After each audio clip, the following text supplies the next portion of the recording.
सयानी बुआ कहानी। रचनाकार हैं मनु भंडारी जी। सब पर मानो बुआ जी का व्यक्तित्व हावी है।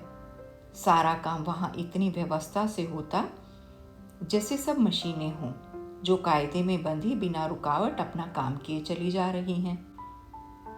ठीक 5 बजे सब लोग उठ जाते, फिर 1 घंटा बाहर मैदान में टहलना होता, उसके बाद चाय दूध होता, उसके बाद अनु को पढ़ने के लिए बैठना होता। भाई साहब भी तब अखबार और ऑफिस की फाइलें आदि देखा करते। 9 बजते ही नहाना शुरू होता, जो कपड़े बुआ जी निकाल दें वही पहनने होते। फिर कायदे से आकर मेज पर बैठ जाओ और खाकर काम पर जाओ। सयानी बुआ का नाम वास्तव में ही सयानी था या उनके सयानेपन को देखकर लोग उन्हें सयानी कहने लगे थे, सो तो मैं आज भी नहीं जानती, पर इतना अवश्य कहूंगी कि जिसने भी उनका ये नाम रखा वह नामकरण विद्या का अवश्य पारखी रहा होगा।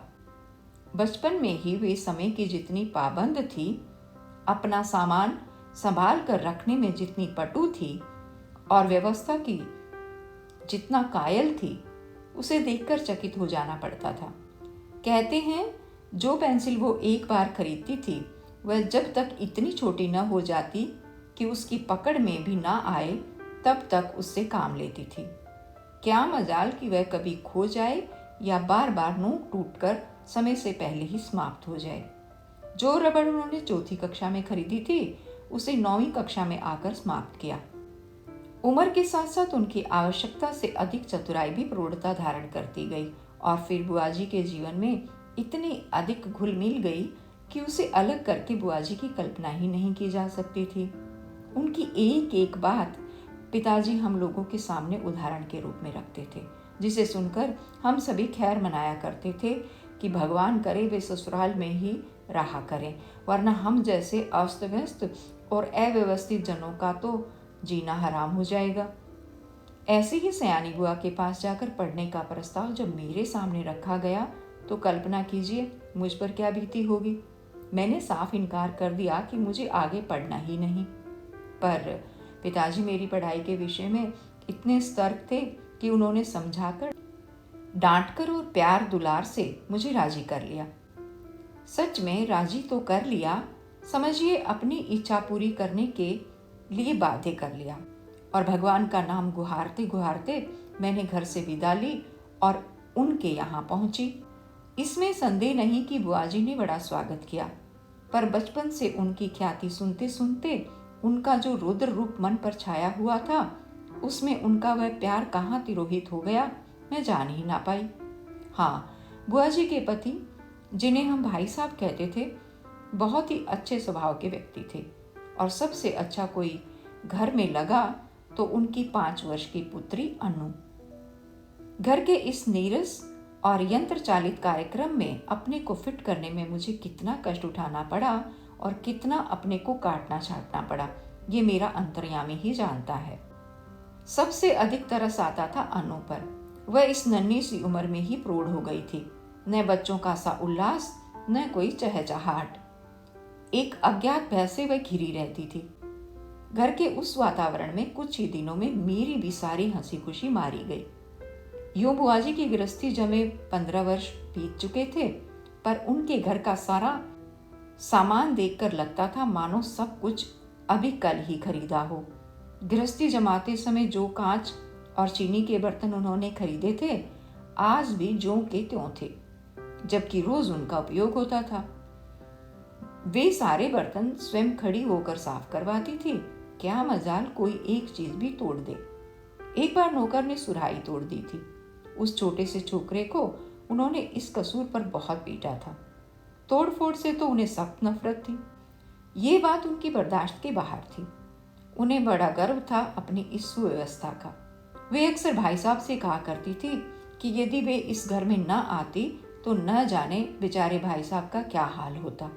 मैं मन ही मन कहा करती थी कि और चाहे जो भी हाल होता, हम सब मिट्टी के पुतले ना होकर कम से कम इंसान तो अवश्य हुए होते। बुआ जी की अत्यधिक सतर्कता और खाने पीने के इतने कंट्रोल के बावजूद अनु को बुखार आने लगा। सब प्रकार के उपचार करने कराने में पूरा महीना बीत गया।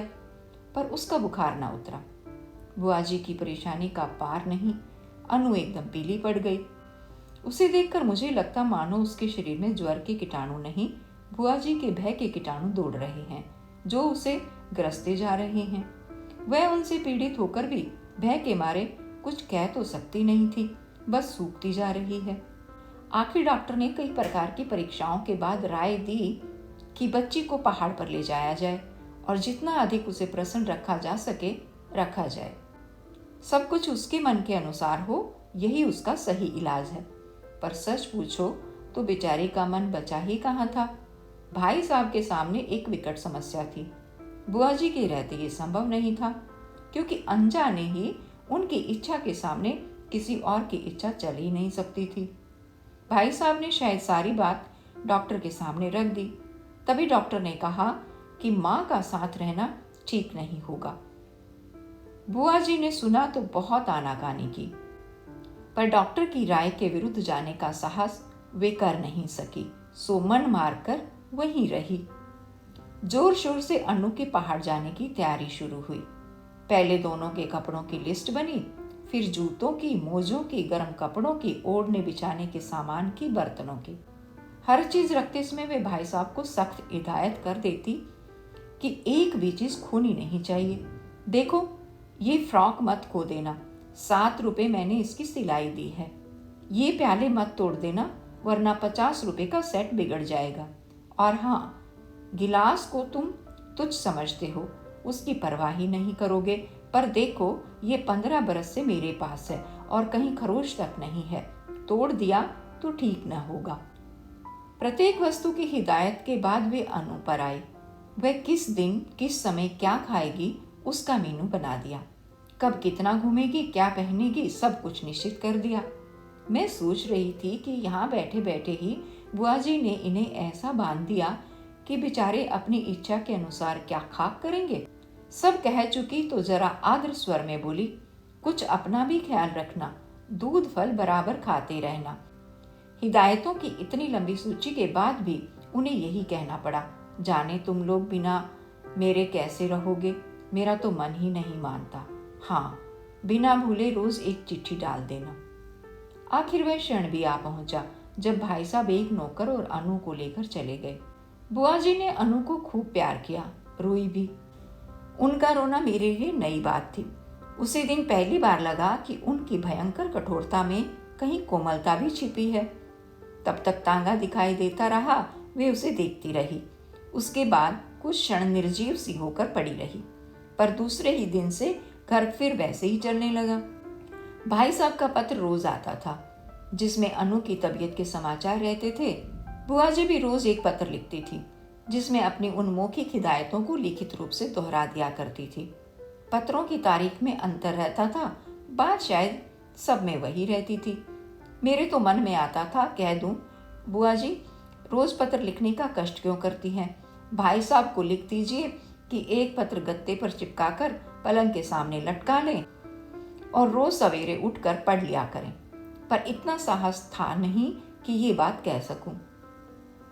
करीब 1 महीने के बाद एक दिन भाई साहब का पत्र नहीं आया, दूसरे दिन भी नहीं आया। बुआ जी बड़ी चिंतित हो उठी। उस दिन उनका मन किसी भी काम में नहीं लगा।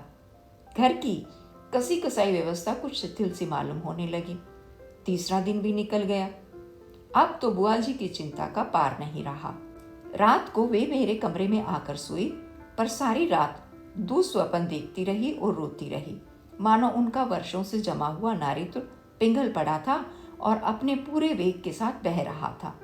वे बार बार कहती कि उन्होंने स्वप्न में देखा है कि भाई साहब अकेले चले आ रहे हैं, अनु साथ नहीं है और उनकी आंखें भी लाल हैं और वे फूट फूट कर रो पड़ती। मैं तरह तरह से उन्हें आश्वासन देती, पर वे तो कुछ सुन नहीं रही थी। मेरा मन भी कुछ अनु के ख्याल से, कुछ बुआ जी की ये दशा देखकर बड़ा दुखी हो रहा था। तभी नौकर ने भाई साहब का पत्र ला कर दिया। बड़ी व्यग्रता से कांपते हाथों से उन्होंने उसे खोला और पढ़ने लगी। मैं भी सांस रोककर बुआ जी के मुंह की ओर देख रही थी कि एकाएक पत्र फेंककर सिर पीटती बुआ जी चीख कर रो पड़ी। मैं धक रह गई। आगे कुछ सोचने का साहस ही नहीं होता था। आंखों के आगे अनु की भोली सी नन्ही सी तस्वीर घूम गई। तो क्या अब अनु सचमुच ही संसार में नहीं है? ये सब कैसे हो गया? मैंने साहस करके भाई साहब का पत्र उठाया। लिखा था, प्रिय सयानी, समझ में नहीं आता किस प्रकार तुम्हें ये पत्र लिखूं, किस मुंह से तुम्हें ये दुखद समाचार सुनाऊं। फिर भी रानी, तुम इस चोट को धैर्यपूर्वक सह लेना। जीवन में दुख की घड़ियां भी आती हैं और उन्हें साहस पूर्वक सहने में ही जीवन की महानता है। ये संसार नश्वर है, जो बना है वह एक न एक दिन मिटेगा ही।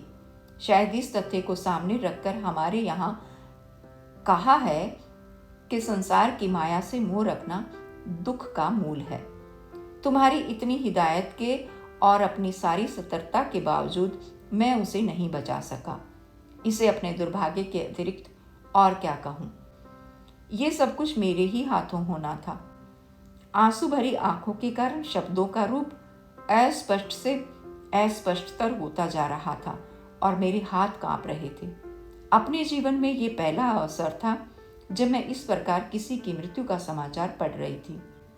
मेरी आंखें शब्दों को पार करती हुई जल्दी जल्दी पत्र के अंतिम हिस्से पर जा पड़ी। धैर्य रखना मेरी रानी, जो कुछ हुआ उसे सहने की और भूलने की कोशिश करना।